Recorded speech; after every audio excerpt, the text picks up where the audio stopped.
Uttar Pradesh triple SSC PT परीक्षा का notification आ चुका है और यह परीक्षा 20 अगस्त 2021 को 2 पालियों में ली जाएगी। तो हमने इस परीक्षा को ध्यान में रखते हुए पीटी से संबंधित सामान्य ज्ञान के लिए हमने एक वीडियो अपना प्रारंभ किया है ताकि ढेर सारे छात्रों को इससे मदद मिल सके जो पीटी की तैयारी कर रहे हैं। तो आइए हम सामान्य ज्ञान के अंतर्गत भारतीय इतिहास से संबंधित जो क्वेश्चन आएंगे पीटी में उसके बारे में चर्चा प्रारंभ करते हैं। क्वेश्चन नंबर 1, वेद शब्द का अर्थ है। ऑप्शन ए ज्ञान, बुद्धिमत्ता, शक्ति, कौशल।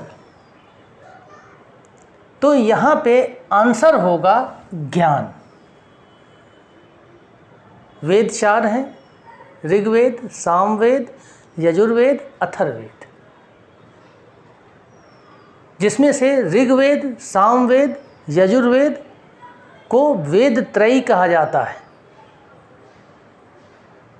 नेक्स्ट क्वेश्चन, सिंधु घाटी की सभ्यता का बंदरगाह कौन सा है? बंदरगाह को पत्तन भी कहा जाता है और इसमें ऑप्शन है ए कालीबंगा, बी लोथल, सी रोपड़, डी मोहनजोदड़ो। यहाँ ऑप्शन होगा लोथल। ऑप्शन नंबर बी सही है, लोथल, और यहाँ पे ऑप्शन नंबर ए सही है। लोथल गुजरात में है और ये सिंधु सभ्यता का सबसे बड़ा व्यापारिक केंद्र था। यहाँ विदेशों से व्यापार किया जाता था। नेक्स्ट क्वेश्चन तीसरा, वैदिक लोगों द्वारा किस धातु का सबसे पहले प्रयोग किया गया था? जो वैदिक थे, ऋग्वैदिक काल के लोग थे, सबसे पहले उन्होंने किस धातु का प्रयोग किया था? ए ऑप्शन है चांदी, बी ऑप्शन है सोना, सी ऑप्शन है लोहा और डी ऑप्शन है तांबा। तो यहाँ आपका ऑप्शन होगा डी तांबा, क्योंकि ऋग्वैदिक काल में आर्य जो आए थे वह भी तांबा से ही उनकी पहली धातु थी जिसको वो जानते थे। बाद में तांबे में टिन मिला के कांसा बनाते थे और लोहे का ज्ञान उत्तर वैदिक काल में हुआ था। क्वेश्चन नंबर 4, सिंधु सभ्यता के टेराकोटा में निम्नलिखित में से कौन सा पालतू जानवर विद्यमान नहीं था? टेराकोटा का मतलब होता है मिट्टी की बनी मूर्तियां। तो सिंधु सभ्यता के टेराकोटा में निम्नलिखित में से कौन सा पालतू जानवर विद्यमान नहीं था? ए ऑप्शन है भैंस, बी ऑप्शन है भेड़, सी ऑप्शन है गाय और डी ऑप्शन है सूअर। और यहाँ पे आंसर होगा गाय, क्योंकि सिंधु घाटी की सभ्यता में गाय की कहीं मूर्ति नहीं मिलती। ना उससे बनी हुई मूर्तियों पे गाय का है, वृषभ का है, सांड का है, भेड़ का है, भैंस का है, सूअर का है, लेकिन गाय का उल्लेख नहीं मिलता। नेक्स्ट क्वेश्चन नंबर 5, वैदिक काल में जनता से लिया जाने वाला निम्न में से कौन सा कर था? यानी वैदिक काल में कौन सा कर राजा जनता से लिया करता था? तो यहाँ ऑप्शन है ए बलि, बी बिदत, सी पण और डी कासार्पण। तो यहाँ आपका आंसर होगा बलि। ऋग्वैदिक काल में राजा को स्वेच्छा से जो लोग टैक्स दिया करते थे उसे बलि कहा जाता था। जिसके पास जो सामान उपलब्ध होता था वह उसको स्वेच्छा से भेंट स्वरूप देता था, उसे बलि कहते थे। नेक्स्ट क्वेश्चन है 6ठा, गायत्री मंत्र ऋग्वेद के किस मंडल में है?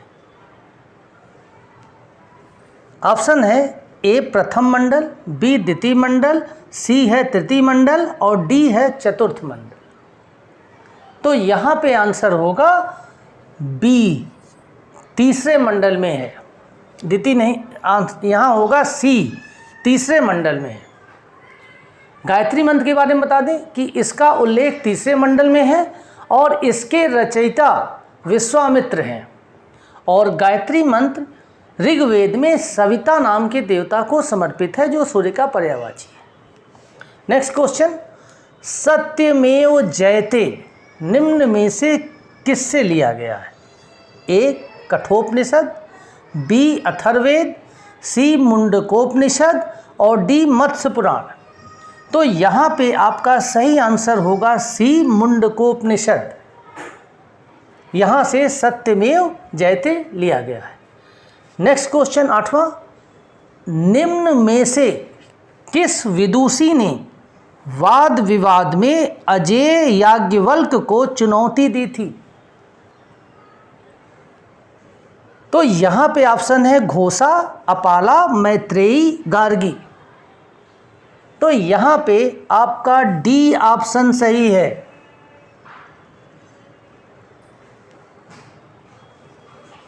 याज्ञवल्क और गार्गी का संवाद जो है बृहदारण्यक में इसका वर्णन है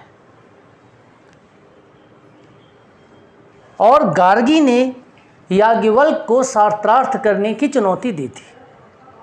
9वां क्वेश्चन है, बुद्ध का जन्म स्थान था ए कुशीनगर, बी सारनाथ, सी बोधगया और डी लुम्बिनी।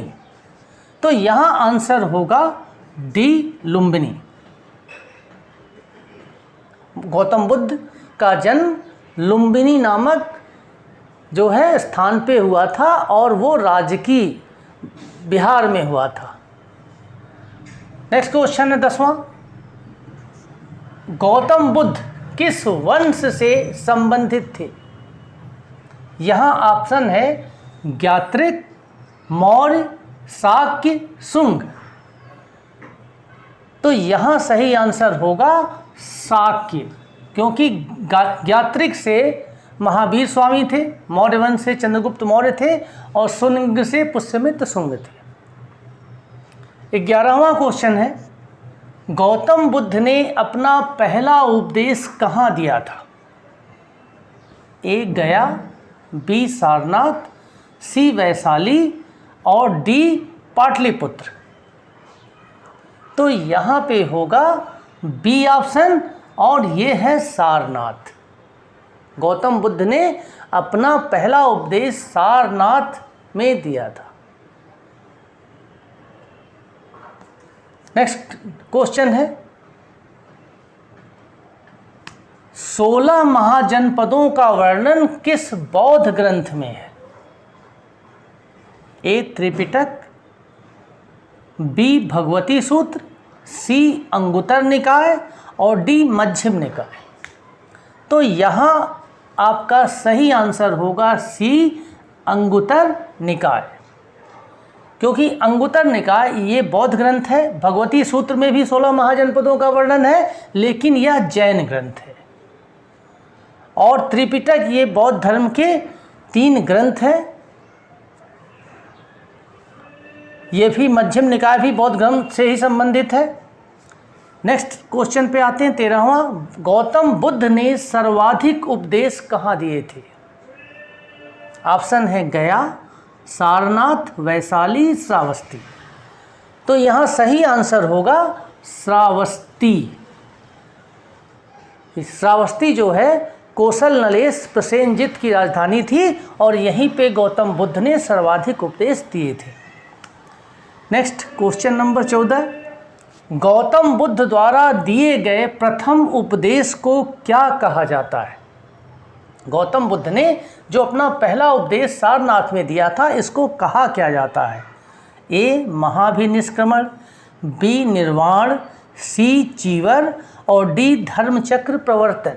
तो यहाँ आपका आंसर होगा डी धर्मचक्र प्रवर्तन। नेक्स्ट क्वेश्चन 15, 5वीं बौद्ध संगति का आयोजन किसने किया था? अधिकांशतः लोग 4 बौद्ध संगतियों के बारे में जानते हैं। यहाँ क्वेश्चन है 5वीं बौद्ध संगति का आयोजन किसने किया था? ए अशोक, बी कनिष्क, सी अजातशत्रु और डी हर्ष। तो यहाँ आपका सही आंसर होगा डी हर्ष। नेक्स्ट क्वेश्चन 16वां, बौद्ध धर्म में प्रवेश को क्या कहा जाता है? ए ऑप्शन है निर्वाण, बी ऑप्शन है उपसंपदा, सी ऑप्शन है अस्तेय और डी ऑप्शन है परिव्राजक। तो यहाँ सही आंसर होगा उपसंपदा।